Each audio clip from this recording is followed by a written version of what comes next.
نحمده ونستعينه ونستغفره ونؤمن به ونتوكل عليه ومن سيئات أعمالنا من يهده الله فلا مضل له ومن يضلله فلا هادي له وأشهد أن لا إله إلا الله وحده لا شريك له وأشهد أن سيدنا ونبينا ومولانا محمدا عبده ورسوله صلى الله على سيدنا محمد وعلى آله وأصحابه وسلم تسليما كثيرا فقد قال الله سبحانه وتعالى في محكمه التنزيل والفرقان المجيد بعد أعوذ بالله من الشيطان الرجيم بسم الله الرحمن الرحيم وعاشروهن بالمعروف فإن كرهتموهن فعسى أن تكرهوا شيئا ويجعل الله فيه خيرا كثيرا وقال النبي عليه الصلاة والسلام لا يفرق مؤمن مؤمنة إن كره منها خلقا رضي منها خلقا آخر صدق رسول الله صلى الله عليه وسلم. அளவற்ற அருளாளனும் நிகரற்ற அன்புடையவனுமாகிய எல்லாம் வல்ல அல்லாஹு சுப்ஹானஹு வ தஆலா அவனுக்கே அனைத்து புகழும் உரித்தாகுக.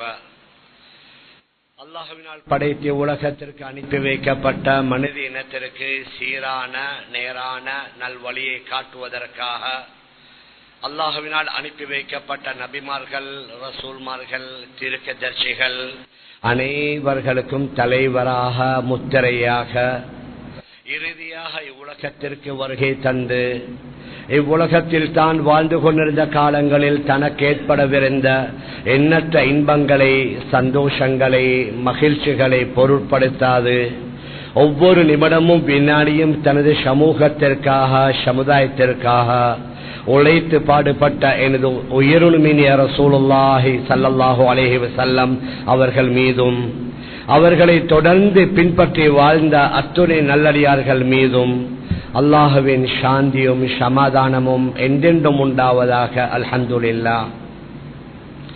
கணியத்திற்குரிய பெரியார்களே, அன்பிற்குரிய கனவான்களே, சகோதரர்களே, உலகத்தில் வாழக்கூடிய மனிதர்கள் காலங்களும் நேரங்களும் வேகமாக சுழன்று சுற்றி கொண்டிருக்கக்கூடிய இந்த காலகட்டத்தில் ஒவ்வொரு மனிதர்களும் அவரவர்களுடைய உள்ளத்திற்கு, அவர்களுடைய அறிவுக்கு படுகின்ற மாதிரி அவரவர்களுடைய வேலைகளை செய்து கொண்டிருக்கிறார்கள். அதனால சமூகத்திலே பலவிதமான பிரச்சனைகள், குடும்பங்களிலே பலவிதமான பிரச்சனைகள் ஏற்பட்டு கொண்டிருக்கின்றன. ஆரம்ப காலங்களில் இந்த அளவுக்கு சமூக பிரச்சனையோ குடும்ப பிரச்சனையோ இருக்கவில்லை. ஏனென்றால் சமூகம் என்றாலும் ஒரு தலைமையின் கீழ், குடும்பம் என்றாலும் ஒரு தலைமையின் கீழ் கட்டுப்பட்டு வாழ்ந்து கொண்டிருந்தார்கள். ஆனால் இப்பொழுது இந்த உலகத்தில் நடக்கக்கூடிய செய்திகள், பேச்சுவார்த்தைகள், நடவடிக்கைகள், செயல்கள் அனைத்தும் முழு உலக மக்களும் ஒவ்வொன்றையும் கண்கூடாக நிதர்சனமாக பார்ப்பதின் மூலமாக அதை பார்க்கக்கூடிய அந்த காட்சிகளை பார்க்கக்கூடியவர்கள் நினைக்கின்றார்கள் மற்றவர்கள் மற்ற நாடுகளில் எவ்வாறு வாழ்கிறார்களோ அவர்களை போன்று நாமும் வாழ வேண்டும். நம்முடைய ஆக்ஷன்ஸ், நம்முடைய அசைவுகள், நம்முடைய செயல்பாடுகளை ஆக்கிக் கொள்ள வேண்டும். அதன் மூலம் தான் மக்களுக்கு முன்னால நமக்கு ஒரு வகையான கண்ணியம், கௌரவம் கிடைக்கும் என்ற அடிப்படையில் கண்டதே காட்சி, கொண்டதே கோலம், தன்னுடைய உள்ளத்திற்கு படக்கூடிய விதத்திலே வாழ்ந்து கொண்டிருப்பதை நாம் பார்க்கலாம். இது ஒரு நீண்ட நெடிய ஒரு தலைப்பு. அது சமூகமாக இருக்கலாம், குடும்ப கட்டமைப்பாக இருக்கலாம். ஓரளவு சமூகத்தில் பாதுகாக்கப்பட்ட சமூகம் என்றால் இஸ்லாமிய சமூகம், ஓரளவு பாதுகாக்கப்பட்ட குடும்ப கட்டமைப்பு என்றால் இஸ்லாமிய குடும்ப கட்டமைப்பு.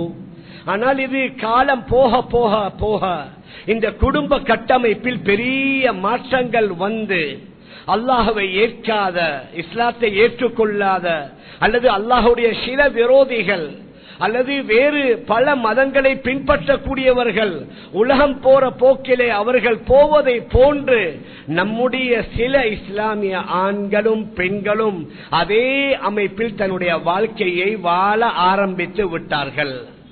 அதனால மார்க்கம் ஷரீஆ, மார்க்கத்தில் இவ்வாறு சொல்லப்பட்டிருக்கிறது, குர்ஆன்ல ஹதீஸில் இவ்வாறு வழிகாட்டப்பட்டிருக்கிறது என்று சொன்னாலும் அதை ஏற்றுக்கொள்வதற்கு அநேகமானவர்கள் தயார் இல்லை. மேலான பெரியார்களே, சகோதரர்களே, அதனால் எதிர்காலத்தில் வரக்கூடிய நம்முடைய வளர்ற சந்ததிகள் அவர்கள் தான் மிகவும் நமக்கு ஆகப்பெரிய சவால். அவர்களை ஒரு கட்டுப்பாட்டுக்குள்ள, அவர்களை ஒரு அமைப்புக்குள்ள கொண்டு வருவது என்பது மிக சிரமமான சவாலான ஒரு விடயமாக இருக்கிறது. எல்லா பெற்றோர்களுக்கும் அவர்களுக்கு முன்னால் உள்ள ஆகப்பெரிய சவால், என்னுடைய மகனை என்னுடைய மகளை நல்லவளாக நல்லவனாக எவ்வாறு வளர்த்து ஆளாக்குவது. மேலான பெரியார்களே, சகோதரர்களே, அதனால பிள்ளைகளை நல்லவர்களாக வளர்த்து ஆளாக்கணும்டா முதல்ல தாயும் தந்தையும் கணவனும் மனைவியும் உதாரண புருஷர்களாக முன்மாதிரியாக வாழணும். அவர்களுடைய ஃபேமிலி லைஃப், அவர்களுடைய இல்லற வாழ்க்கை, குடும்ப வாழ்க்கைய ஹதரத் ரசூலுல்லாஹி ஸல்லல்லாஹு அலைஹி வஸல்லம் அவர்கள் சொன்ன மாதிரி மாற்றிக்கொண்டால் ஓரளவு மகன் மகள் பேரன் பேத்தி தம்முடைய பேரன்ஸ்மார்களை தான் பார்ப்பார்கள், பெற்றோர்களை பார்ப்பார்கள், உம்மாவை அப்பாவை பார்ப்பார்கள். அதனால் அவர்கள் முன்மாதிரியாக வாழ்ந்தால் இன்ஷா அல்லாஹ் குழந்தைகளை ஓரளவு முன்மாதிரியானவர்களாக வளர்க்கலாம். நம்முடைய ஷரியாவுல கணவன் மனைவி எப்படி வாழ வேண்டும் என்று பல இடங்களில் பேசப்பட்டிருக்கின்றது. குர்ஆனிலேயும் பல இடங்களில் அல்லாஹ் கூறியிருக்கிறான், கணவன் நினைத்த மாதிரி மனைவி அமைய மாட்டாள், மனைவி நினைத்த மாதிரி கணவன் அமைய மாட்டாள். ரெண்டு பேர்களும் நினைத்த மாதிரி அவர்களுக்கு ஜோடி அமைந்து விட்டது என்றால் அது உலக வாழ்க்கையாக இருக்காது, அது சொர்க்கமாத்தான் இருக்கும். சொர்க்கத்துல தான் நாங்க நினைக்கிறது எல்லாமே நடக்கும். நாங்க எதை விரும்புகின்றோமோ அவைகள் எல்லாமே கிடைக்கும். ஆனால் உலக வாழ்க்கையில இன்பமும் துன்பமும் சந்தோஷமும் கவலையும் மாறி மாறி வரும். நாங்கள் விரும்பியது கிடைத்தால் அல்ஹம்துலில்லாஹ், விரும்பாதது நடந்தால் அந்த நேரத்தில் பொறுமையுடன் இருந்து இஸ்லாம் எங்களுக்கு இந்த நேரத்தில் என்ன வழிகாட்டுகின்றது என்று அந்த வழிகாட்டுதலை பார்த்து அந்த கணவனும் மனைவியும் வாழ ஆரம்பித்தால் அந்த அவர்களுடைய பிள்ளைகளுக்கு நல்ல ஒரு இஸ்லாமிய சூழல் கிடைக்கும். மேலான பெரியார்களே, சகோதரர்களே, அதனால அல்லாஹ் ஆண்களுக்குள்ள உரிமைகளை பற்றியும் பேசியிருக்கிறான், பெண்களுக்குள்ள உரிமைகளை பற்றியும் பேசியிருக்கிறான். ஆண்கள் செய்ய வேண்டிய கடமைகள் என்ன, பெண்கள் செய்ய வேண்டிய கடமைகள் என்ன, இவ்விரண்டை பற்றியும் ஹதரத் ரசூலுல்லாஹி ஸல்லல்லாஹு அலைஹி வஸல்லம் அவர்கள் மிக விரிவாக பல கட்டங்களில் பேசியிருக்கிறார்கள். அதனால தான் குர்ஆனிலேயும் அல்லாஹ் கூறுகின்றான், வஆஷிரூஹுன்ன பில் மஅரூஃப் வஆஷிரூஹுன்ன பில் மஅரூஃப் ஃபஇன் கரிஹ்துமூஹுன் ஃபஸா அன் தக்ரஹூ ஷைஅன் வயஜஅல் அல்லாஹு ஃபீஹி கைரன் கஸீரா. அந்த மனைவிமார்களுடன் நல்ல முறையில் நீங்கள் வாழுங்கள், இல்லற வாழ்க்கையில் அவர்களுடன் நல்ல விதத்தில் நடந்து கொள்ளுங்கள். நீங்கள் ஏதாவது ஒன்றை வெறுக்கலாம், ஆனால் நீங்கள் வெறுக்கக்கூடிய அந்த விடயத்தில் பல கைறுகளை நலவுகளை அல்லாஹ் வைத்திருப்பான். நாங்கள் நினைத்த குடும்பத்தில் எங்களுக்கு சம்பந்தம் கிடைக்கல, ஆனால் அதைவிட சிறந்த ஒரு குடும்பத்தில் அல்லாஹ் சம்பந்தத்தை தந்திருப்பான். நாங்கள் எதிர்பார்த்த மாதிரி படிப்பு இல்ல, ஆனால் படிப்பு இருப்பவர்களை விட நல்ல வழிபட்டு கட்டுப்பட்டு நடக்கக்கூடிய தன்மை அந்த பெண்களிடம் இருக்கும். வசதி குறைவாக இருக்கும், ஆனால் கட்டுப்பட்ட தன்மை நிறைவாக இருக்கும். சில வேளை வசதி கூடுதலாக இருக்கும், ஆனால் கட்டுப்பட்ட தன்மை குறைவாக இருக்கும். சில வேளை படிப்பு அறிவுள்ள கணவனை விட மனைவி கூடுதலாக படித்திருப்பாள். அந்த நேரத்தில் ஷைத்தான் வந்து அவளுடன் விளையாட ஆரம்பிப்பான்.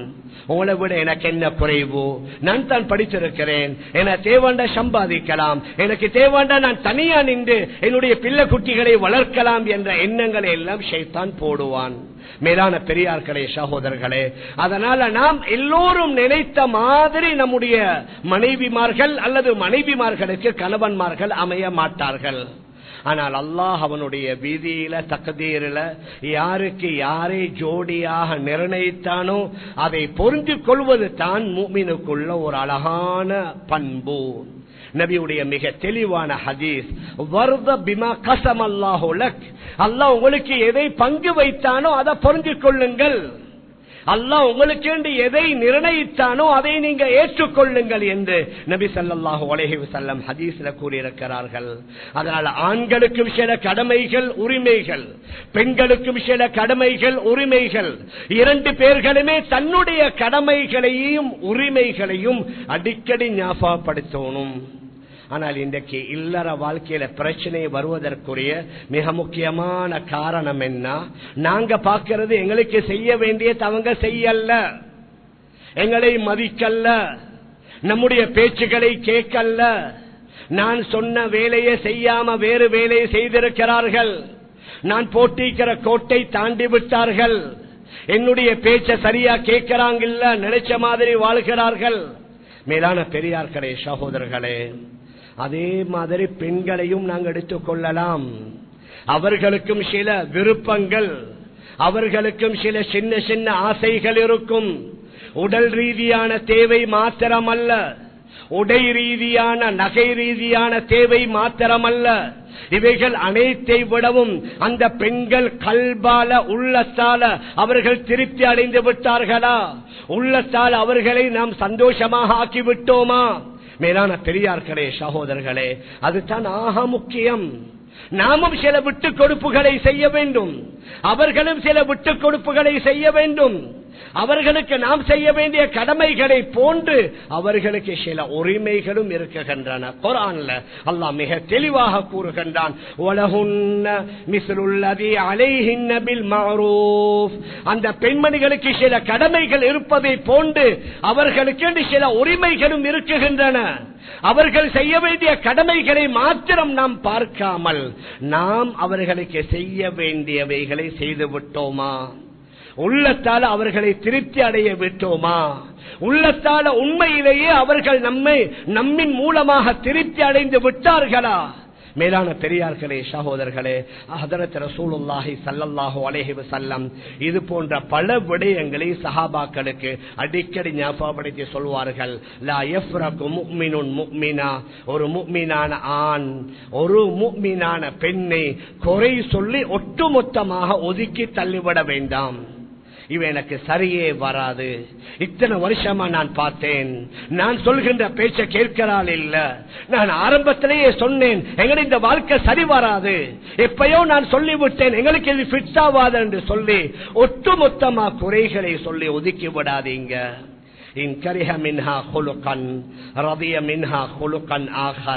நீங்க ஒன்று ரெண்டு குணங்களை வெறுக்கிறீங்க, ஆனால் நீங்கள் திருப்தி அடைகிற எத்தனையோ குணங்கள் அந்த பெண்ணிடத்தில் இருக்கும். ஆனால் அது உங்களோட கண்களுக்கு விளங்காது. சில வேளை ஷைத்தான் அவைகளை மறைத்து விடுவான். அதனால தான் ஹதரத் ரசூலுல்லாஹி ஸல்லல்லாஹு அலைஹி வஸல்லம் சொன்னார்கள், அவர்களுக்கு இன்னும் சில உரிமைகள் இருக்கின்றது.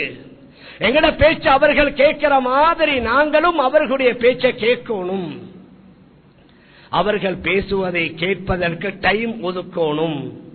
ஆனால் அநேகமாக நாங்க பார்க்கலாம், சில வேளை எங்கட வேலை வெட்டிகளை முடித்துட்டு வீட்டுக்கு வந்தா நாங்க தான் பேச்சாளர்களாக இருப்போம். அதை செஞ்சீங்களா, இதை செஞ்சீங்களா, ஏன் அதை செய்யல, ஏன் இப்படி செஞ்சீங்க, ஏன் அப்படி செய்யல. மேலான பெரியார்களே, சகோதரர்களே, நம்முடைய பேச்ச கேட்கிற மாதிரி அவர்களுடைய பேச்ச மட்டுமல்ல, ஹதரத் ரசூலுல்லாஹி ஸல்லல்லாஹு அலைஹி வஸல்லம் அந்த மனைவிமார்களுடைய கதையை கூட கேட்டிருக்கிறாங்க. ஒரு ஹதீஸ்ல வருது, ஹதீஸே உம்மி ஸரா என்று சொல்லி பிரபலியமான ஹதீஸ், திர்மிதி ஷரீஃப்ல ஒரு நீண்ட ஹதீஸ்.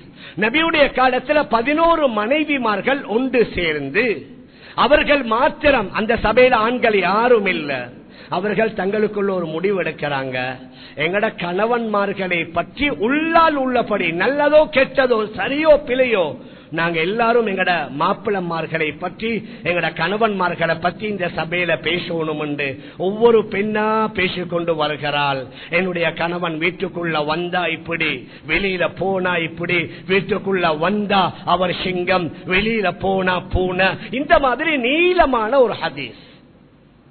கடைசியில உம்மி ஸரா என்று சொல்லக்கூடிய பெண்மணி, அந்த அவளுடைய கணவன் அபூ ஸராயை பற்றி மிச்சம் ரொம்ப நல்ல குணங்களை பற்றி அந்த உம்மு ஸரா ரலியல்லாஹு அன்ஹா தன்னுடைய கணவனை பற்றி சொன்ன நேரத்தில் முழு கதையையும் கேட்ட நபி அவங்க சொன்னார்கள், யா ஆயிஷா அனலகி கஅபீ ஸரஇ உம்மி ஸரா.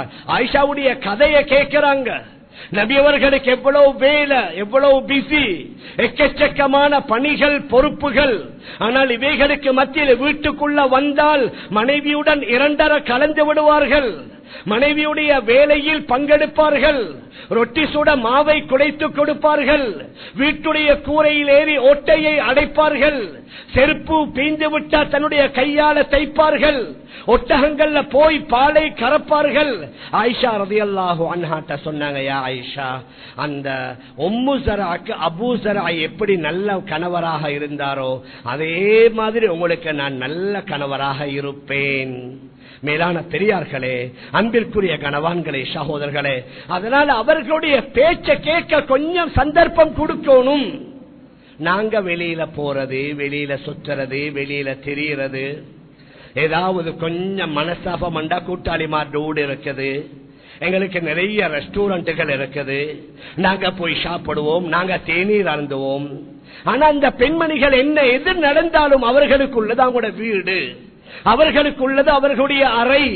அவர்கள் அந்த அறைக்குள்ள போய் அவர்கள் சாய்ந்து கொண்டு தன்னுடைய அந்த கவலையை யார்கிட்ட சொல்ல முடியும்? மேலான பெரியார்களே, சகோதரர்களே, சில நேரங்களில் அவர்கள் பேசுவதற்கு கொஞ்சம் நாங்க அமைதியாக இருக்கணும். சில அறிஞர்கள் கூறுவார்கள், அல்லாஹ் ஒரு வாயை தந்து ரெண்டு காதை தந்திக்கிறான்.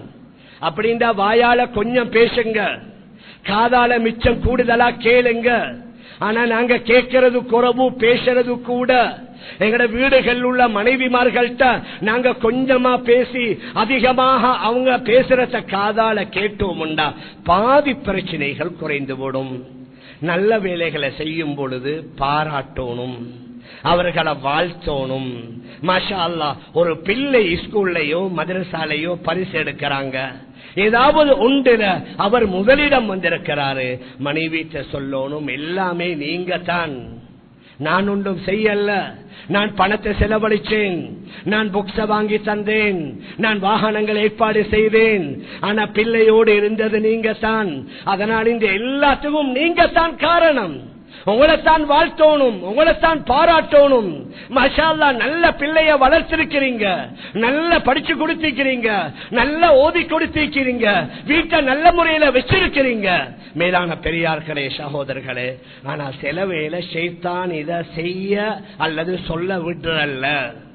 அவன் எங்கட தலையில எப்படி போட்டிக்கிறான்டா, நாங்க இப்படி எல்லாம் செஞ்சா எங்கட தலைக்கு மேல ஏறிடுவாங்க. உள்ளால் உள்ளபடி இல்ல, இன்னும் அன்பு கூடும், கணவன் மனைவிக்கு மத்தியில் உள்ள மஹப்பத் கூடும். அந்த ரெண்டு பேர்களுடைய உள்ளங்களிலே உள்ள அந்த அன்பை அல்லாஹ் இன்னும் அதிகமாக ஆக்கி வைப்பான். அவர்கள் நல்ல வேலைகளை செய்யும் பொழுது பாராட்டோனும், வாய் நிரம்ப புகழோனும். ஹதரத் ஹதீஜா ரலியல்லாஹு அன்ஹா வஃபாத்தானதற்கு பின்னாட கூட நபி அவர்கள் ஹதீஜா ரலியல்லாஹு அன்ஹாவை அதிகமாக பாராட்டுவாங்க. ஒரு தடவை ஆயிஷா ரலியல்லாஹு அன்ஹா சொன்னார்கள், யா ரசூலல்லாஹ், ஹல் கானத் இல்லா அஜூஸன், அந்த ஹதீஜா ஒரு வயோதிப பெண்மணி தானே, எங்கட பாஷையில சொல்றாண்டா ஒரு கிழவி தானே, அவளை விட சிறந்த ஒரு பெண்ண, ஒரு குமர, ஒரு இளம் பெண் அல்லாஹ் உங்களுக்கு தந்து விட்டான் தானே என்று சொன்ன நேரத்துல நபி அவங்க சொன்னாங்க, ஆயிஷா இல்ல, ஹதீஜாவை விட சிறந்த ஒரு பெண்ணை அல்லாஹ் எனக்கு தரவே இல்லை. மக்கால நான் நபியாக அனுப்பப்பட்ட நேரத்தில் எல்லோரும் அவர்கள் என்னை ஈமான் கொள்ள மறுத்து விட்டார்கள். ஆரம்பத்தில் முதலாவது ஈமான் கொண்டது ஹதீஜா. மக்கத்து மக்கள் என்னை பொய்ப்படுத்தினார்கள், முதலாவது உண்மைப்படுத்தினது ஹதீஜா. மற்ற மக்கத்து மக்கள் கைவிரித்தார்கள், முதலாவது ஹதீஜா தான். அவளுடைய முழு பணத்தையும் செலவழித்து எனக்கு ஒரு துணையாக இருந்தால், நான் எத்தனையோ பெண்மணிகளை திருமணம் முடித்தேன். ஹதீஜாவின் மூலமாக தான் அல்லாஹ் பிள்ளை பாக்கியங்களை தந்தான். அதனால ஹதீஜாவை விட சிறந்த ஒரு பெண்ணை அல்லாஹ் தரவே இல்லை. இது நபியுடைய பண்பாடு, நபியுடைய குணம். இந்த அதிகார வர்க்கத்தில் உள்ள இந்த செல்வந்தர்களுக்கு இதை செய்ய சைத்தான் விடமாட்டான். நல்ல விடயங்கள் நடக்கும் பொழுது பாராட்ட விடமாட்டான். தவறுகள் நடந்து மன்னிப்பு கேட்டா அந்த மன்னிப்பை ஏற்க விடமாட்டான். மேலான பெரியார்களே, சகோதரர்களே, நல்ல வேலைகள் நடந்தா பாராட்டணும், தவறுகள் நடந்தா மன்னிப்பு கேட்டா உடனே மன்னிக்கணும். அதை ப்ரூவ் பண்றது, அதுக்கு ஆதாரத்தை கொண்டு வரது, அதை வீடியோ பண்றது, குடும்பத்தில் உள்ளவர்கள் எல்லோருக்கும் அதை போட்டு காட்டுவது, குர்ஆனை கொண்டாங்க சத்தியம் செய்யுங்க. மேலான பெரியார்களே, சகோதரர்களே, இதாலோ அவ்வளோ நல்ல பழக்க வழக்கங்கள் அல்ல. நாடு சுவருக்கு உள்ளால உள்ளத அந்த நாடு சுவருக்கு உள்ளே வைக்கிறது. அந்த வீடியோவா படங்களை செய்திகளை யாருக்கும் அனுப்பறல்ல. அப்படி அனுப்பினோம் ஏந்த மனைவிந்த எனக்குத்தானே கேவலம், எனக்குத்தானே அவமானம். மேலான பெரியார்களே, சகோதரர்களே, மன்னிப்பு கேட்டா மன்னிப்பு கொடுக்கணும்.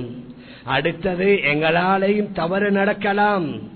நாங்க யாரும் மலக்குமார்கள் அல்ல, நாங்க யாரும் நபிமார்களோ சஹாபாக்களோ அல்ல. எங்களால மிஸ்டேக் நடக்கலாம், எங்களால தவறுகள் நடக்கலாம். தவறுகள் நடந்தா நாங்களும் மன்னிப்பு கேட்கணும். ஹதரத் ரசூலுல்லாஹி ஸல்லல்லாஹு அலைஹி வஸல்லம் அவர்கள் கூட பேசிய சில பேச்சுக்களை வாபஸ் எடுத்திருக்கிறாங்க. நபி அவர்களால பொய் சொல்லேனுமா? நபி அவர்கள் பொய் சொல்ல முடியாது. ஆனால் உலக விஷயங்களில் சில வேளை நபி அவர்கள் சொன்ன அந்த பேச்சை வாபஸ் எடுத்திருக்கிறாங்க. ஹதீஸ் ஷரீஃப்ல மிக தெளிவாக வருது. நேரம் குறைவாக இருப்பதனால நாங்கள் சுருக்கமாக கூறுகிறோம். நபி அவர்கள் மதீனாவுக்கு வந்த நேரத்தில் மதீனத்து மக்கள் பேரீச்ச மரங்களுக்கு மகரந்த சேர்க்கை செய்து கொண்டிருந்தார்கள். நபி அவர்கள் கேட்டாங்க, இது என்ன மகரந்த சேர்க்கை? இல்லை யா ரசூலல்லாஹ், இப்படி செஞ்சா விளைச்சல் அதிகமாகும். நபி அவங்க சொன்னார்கள், நான் நினைக்கல மகரந்த சேர்க்கை செய்வதன் மூலமாக பேரித்த பழங்கள்ல விளைச்சல் அதிகமாக நான் நினைக்கல. நபி அவர்கள் அவ்வாறு சொன்னவுடன் அடுத்த வருடம் மகரந்த சேர்க்கை செய்வதை விட்டுவிட்டார்கள். அடுத்த வருடம் விளைச்சல் குறைவாகிவிட்டது. ரசூலுல்லாஹி ஸல்லல்லாஹு அலைஹி வஸல்லம் அவர்கள்ட்ட வந்து சொன்னார்களே, யா ரசூலல்லாஹ், நீங்க சொன்னதனால நாங்க மகரந்த சேர்க்கை செய்வதையே விட்டுட்டோம், ஆனா விளைச்சல் குறைவாகிவிட்டது. நபி அவர்கள் எவ்வளவு அழகான வார்த்தை சொன்னார்கள், அன்தும் அஅலமு பி உமூரி துன்யாக்கும், உங்களோட உலகத்துடைய விடயங்களை என்னை விட நீங்க தான் நல்லா தெரிஞ்சு வச்சிருக்கிறீங்க. அதனால் உங்களுக்கு எப்படி படுதோ அப்படி செய்யுங்க. ஆனால் தீனுடைய விஷயம், மார்க்கத்துடைய விஷயம், இதா அமர்த்துக்கும் விஷயம் தீனிக்கும், உங்களோட மார்க்கத்துடைய விடயத்தை நான் சொன்னா நீங்க அதை முழுமையாக எடுத்துக் கொள்ளுங்கள். உலகளாவிய விடயங்களில் என்னை விட நீங்க தான் தெரிஞ்சிருக்கிறீங்க. உங்களுக்கு எப்படி படுதோ, உங்களை எப்படி எக்ஸ்பீரியன்ஸோ அனுமதியோ நீங்க அதை செய்து கொள்ளுங்கள். ஹதரத் ரசூலுல்லாஹி ஸல்லல்லாஹு அலைஹி வஸல்லம் தன்னுடைய பேச்சில பிடிவாதமா இருக்கல்ல. லாபமோ நஷ்டமோ நான் சொன்னா செய்யுங்க. சில கணவன்மார்கள் பேசுறது, நான் சொல்லியாச்சு, நான் முடிவெடுத்தாச்சு, இத மாத்தல, நான் சொன்ன செய்யுங்க. மேலான பெரியார்களே, சகோதரர்களே, இல்ல ஈமான் உள்ளவர்களுடைய பண்பு குணம் அல்ல. ஹதரத் ரசூலுல்லாஹி ஸல்லல்லாஹு அலைஹி வஸல்லம் அவர்கள் திருப்பி அவர்கள் சொன்ன கருத்தை வாபஸ் எடுத்திருக்கிறார்கள். தேவைப்பட்ட நாங்களும் மன்னிப்பு கேட்கணும். நேரடியா மன்னிப்பு கேட்க எங்களுக்கு கஷ்டமா? வீட்டுக்கு வெளியிலிருந்து வந்து வெளியில வந்து ஒரு வாய்ஸ் ரெக்கார்ட் ஒண்ட போடுற, ஒரு டெக்ஸ்ட் மெசேஜ் ஒண்ட போடுற, சாரி நான் இப்படி பேசிட்டேன், சாரி உங்களுக்கு முன்னால நான் ஹார்டான வார்த்தைகளை யூஸ் பண்ணிட்டேன், உங்களோட உள்ளத்தை நான் புண்படுத்திட்டேன், பிளீஸ் நீங்க என்ன மன்னிச்சுக்கோங்க. உலகத்துல யார்கிட்டயோ எல்லாம் மன்னிப்பு கேட்கிறோம். வீட்டில இருந்து வெளியில வந்தா ரோட்ல, சூப்பர் மார்க்கெட்ல, பஜார்ல, ஹாஸ்பிட்டல்ல, ஏர்போர்ட்ல யார்கிட்ட எல்லாம் சொல்லி கேட்கின்றோம். ஆனால் காலம் எல்லாம் எங்களுக்கு ஹிதுமை செய்யற எங்கட துணைவி மாறட்ட எங்களுக்கு மன்னிப்பு கேட்கறதுக்கு ஒரு வகையான வெக்கம். இதெல்லாம் ஷைத்தானுடைய வேலை. மேலான பெரியார்களே, அன்பிற்குரிய கணவான்களே, சகோதரர்களே, அதனால மன்னிப்பு கேட்டா மன்னிப்பு கொடுக்கணும். ஒரு தவறு செய்ததற்காக பல தண்டனைகள் இல்ல. ஆரம்பத்தில் செய்த தவற மீண்டும் மீண்டும் சுட்டி காட்டக்கூடாது. 15 வருஷம் 20 வருஷம் படிக்கிற காலத்துல ஸ்கூல்ல அவர்கள் வீட்டில் இருக்கும் பொழுது செஞ்ச தவறுகளை அடிக்கடி சொல்லி சொல்லி சொல்லி நீங்க அப்படி செஞ்சீங்க தானே, அப்படி நடந்தீங்க தானே. மேலான பெரியார்களே, சகோதரர்களே, இது இஸ்லாமிய பண்பாடு அல்ல. ஹதரத் உமர் ரலியல்லாஹு அன்ஹு அவர்களுடைய காலத்துல ஒரு ஆள் வந்து தன்னுடைய மகளுக்கு நாங்க மாப்பிள்ளை கணவன் பேசிக் கொண்டிருக்கிறோம், அவளுக்கு ஹத்தடிச்சு அதை சொல்லி நான் பெண் மாப்பிள்ளை கேட்க வாண்டதுக்கு ஹதரத் உமர் ரலியல்லாஹு அன்ஹு சொன்னார்கள், இல்ல, அவளுக்கு ஹத்து நிறைவேற்றப்பட்டாச்சு, அவள் பரிசுத்தமான பெண்ணாக மாறியாச்சு. அதனால மாப்பிள்ளை பேசுற நேரத்தில் கடந்த காலங்களுடைய ஏதாவது ஒரு தவறை நீங்க சொன்னீங்கண்டா உங்களோட முகத்துல காயம் ஏற்படக்கூடிய அளவுக்கு நான் அடிப்பேன். அவளை உத்தம பத்தினி மாதிரி சொல்லி அவளுக்கு நீங்க பெண் கேட்கணும் என்றார்கள் ஹதரத் உமர் இப்னுல் கத்தாப் ரலியல்லாஹு அன்ஹு. மேலான பெரியார்களே, அன்பிற்குரிய கணவான்களே, சகோதரர்களே, இந்த மாதிரியான நிறைய விடயங்கள் மன்னிப்பு கேட்டா மன்னிப்பு கொடுக்கிற, கடந்த காலங்களில் நடந்த தவறுகள் அடிக்கடி பேசல, ஒரு தவறுக்கு பலவிதமான தண்டனைகளை கொடுக்கிறது இல்ல. மேலான பெரியார்களே, சகோதரர்களே, இவைகள் அனைத்திற்கும் மேலாக நாங்க எங்கட தனிப்பட்ட வாழ்க்கைய நல்ல முறையில் ஆக்கிக் கொள்ளணும். வெளியில் அல்ல, வீட்டுக்குள்ள, அறையுக்குள்ள அல்லாஹுக்கு பயந்து, அல்லாஹுக்கு வழிபட்டு, அல்லாஹுக்கு கட்டுப்பட்டு உண்மையான இஸ்லாமிய முறைப்படி நாங்க வாழ்ந்தா இன்ஷா அல்லாஹ் அதை பார்த்து எங்கட மகள் எங்கட மகன்மார்கள் வழிபடுவாங்க. ஆனா நாங்க உண்மையில வாழ்றல்ல, நாங்க வெளியில போனா அல்லாஹ்வுக்கு மாறு செய்யற, வெளிநாட்டுக்கு போனா தவறுகள்ல ஈடுபடுற, நாங்க ரகசியமாக பாவங்கள்ல ஈடுபடுற, எங்கட பெண்மணிகள் கணவன்மார்கள் இல்லாத நேரத்தில் அவர்களுக்கு வேற வேற ஆண்களுடன் தொடர்பு, அவர்கள் வேற வேற தவறுகள்ல ஈடுபட்டால் அது பிள்ளைகளுடைய வளர்ப்பில் மிகப்பெரிய ஒரு மாற்றத்தை ஏற்படுத்தும். மேலான பெரியார்களே, அன்பிற்குரிய கணவான்களே, சகோதரர்களே, நாங்க அல்லாஹ்வுக்கு வழிபட்டு கட்டுப்பட்டு அல்லாஹ்வை பயந்து நடந்தால் எங்கட பிள்ளைகளும் இன்ஷா அல்லாஹ் அல்லாஹ்வுக்கு வழிபட்டு கட்டுப்பட்டு அவனை பயந்து வாழ்வார்கள். நாங்க ஒரு அடி பாஞ்சா அவங்க 10 அடி பாய்வாங்க. நாங்க தனிமையில மாறு செய்தா அவர்கள் பகிரங்கமாக மாறு செய்வார்கள். பெரிய ஒரு அறிஞர் கூறுவார், இன்னி லஆஸில்லா ஃபாரிஃபு ذلك في خلق دابتي وجاريتي. நான் ஒரு நாள் இரவுல அல்லாஹ்வுக்கு மாறு செய்தால் அதனுடைய பிரதிபலனை அடுத்த நாளிலேயே நான் கண்டுகொள்வேன். வளமையா என்னுடைய பேச்சை கேட்ட என்னுடைய அடிமை என்னுடைய பேச்சை கேட்க மாட்டாள். வளமையாக எனக்கு வழிபட்ட என்னுடைய குதிரை ஒட்டகம் எனக்கு மறுக்க, என்னுடைய பேச்ச கேட்க எனக்கு வழிபடாமல் ஆகிவிடும். அதை வைத்தே நான் தெரிந்து கொள்வேன், நேற்று இரவு நான் படைத்தவனுக்கு மாறு செய்தேன், அதனால படைப்பினங்கள் எனக்கு மாறு செய்து. எங்கட பிள்ளைகள் எங்களுக்கு வழிபடணும், எங்களுக்கு கட்டுப்படணும், எங்கட பேச்சுகளை மதிக்கணும், எங்கட கருத்துக்களை ஏற்றுக்கொள்ளணும் என்றா கணவன் மனைவி தாயும் தந்தையும் அல்லாஹ்வுக்கு பயந்து வழிபட்டு கட்டுப்பட்டு நடந்தால் இன்ஷா அல்லாஹ் பிள்ளைகள் அதே மாதிரி அவர்களும் ஆரம்பிப்பார்கள் வாழ்வதற்கு. மேலான பெரியார்களே, அன்பிற்குரிய கணவான்களே, சகோதரர்களே, அதனால குடும்ப கட்டமைப்புல நிறைய விடயங்களை நபி அவர்கள் சொல்லி இருக்கிறார்கள். குறுகிய நேரம், அதனால சில விடயங்களை மாத்திரம் நாங்கள் இந்திய தினத்தில் பார்த்தோம். அதனால இது போன்ற பல விடயங்கள் அடிக்கடி எங்களுக்கு ஞாபகப்படுத்தப்படுது. அந்த விடயங்களை சொல்லி இஸ்லாமிய ஷரியாவுடைய அடிப்படையில் எங்களோட குடும்ப கட்டமைப்பை எங்களோட இல்லற வாழ்க்கையை நாங்கள் ஆக்கிக் கொண்டோம் என்றா இன்ஷா அல்லாஹ் எங்களோட ஒரு அழகான முன்மாதிரியான ஒரு நல்ல சமூகத்தை எதிர்காலத்தில் சந்ததிகளை உருவாக்க முடியும். அந்த அடிப்படையில் நாங்கள் வாழ்வதற்கு எல்லாம் வல்ல அல்லாஹ் நம் அனைவர்களுக்கும் தௌஃபீக் செய்வானாக. ஆகவே அல்லாஹ் நம் எல்லோருடைய பாவங்களை மன்னிப்பாயாக. நம்முடைய பெற்றோர்கள் உற்றார்கள் உறவினர்கள் முழு உலகத்தில் உள்ள அனைத்து இஸ்லாமிய ஆண்கள் பெண்களை அவர்களுடைய பாவங்களை மன்னிப்பாயாக. உலகத்தில் வாழுடைய காலத்தில் நீ விரும்புகின்ற மாதிரி நம்முடைய வாழ்வை அமைத்துக் கொள்ள நீ தௌஃபீக் செய்வாயாக. வளர்ந்த எங்களை சமூகம் சந்ததிகளை பாதுகாப்பாயாக. விசேஷமா பலஸ்தீனத்தில் உள்ள அந்த இஸ்லாமிய உறவுகளை பாதுகாப்பாயாக. சீக்கிரமாக அங்கே போர் நிறுத்தம் ஏற்பட்டு அமைதியுடைய சூழல் உருவாக நீ உதவி செய்வாயாக. நம் எல்லோருடைய முடிவை நல்ல முடிவாக ஆக்கி நம் அனைவர்களுக்கும் ஜன்னத்துல் ஃபிர்தௌஸ் என்ற சுவர்க்கத்தை தந்தருள்வாயாக. ஆமீன் ஆமீன் யா ரப்பல் ஆலமீன். பிரஹ்மத்துக்கே யா அர்ஹமர் ராஹிமீன். வல்ஹம்துலில்லாஹி.